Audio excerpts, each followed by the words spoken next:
Good morning. Today we're going to get into the 14th chapter of the Gospel according to Luke. And it begins with a story very similar to a story we had in chapter 13. In chapter 13, there was a woman who was stooped over, and Jesus heals her on the Sabbath and receives much criticism for this. Again, we begin chapter 14. Jesus is headed to have a meal at a Pharisee's house on the Sabbath, and they were watching him closely. It says, and there's a man with dropsy, and Jesus heals him. And he asked the question of the Pharisees, is it lawful to cure people on the Sabbath or not? And they don't answer. And then Jesus says to them, if one of you has a child or an ox that has fallen into a well, will you not immediately pull it out on a Sabbath day? And they could not reply to this. So, again, we have this teaching that's happened several times where Jesus is making the point that the law, the religious law or the social law, should be about creating a system, an order, so that life can happen. So a system of order, law and order, is helpful to the structuring of society so that we can function and we can exist and do our daily business. But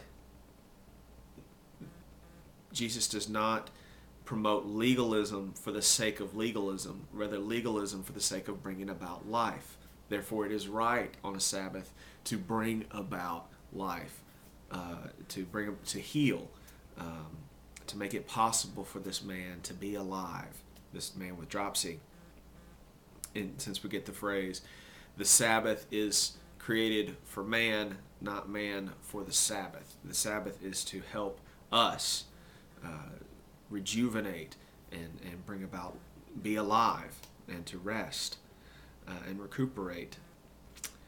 So we get that teaching again. In fact, the whole chapter is pretty much about these types of things, about the new kingdom, and both about the fact that the lowly, the humble, will be exalted, and the exalted will be humbled. This kind of leveling of the playing field, the high brought down and the low brought up, and also the high cost of discipleship. Jesus says that in his kingdom it demands nothing less than your complete and total devotion, with really dramatic imagery. He says, whoever comes to me and does not hate father and mother, wife and children, brothers and sisters, yes, even life itself, cannot be my disciple. Whoever does not carry the cross and follow me cannot be my disciple. This is a very high cost of discipleship. There is no cheap grace in Jesus' kingdom. The rewards for the kingdom are abundant and great in their happiness and joy and life.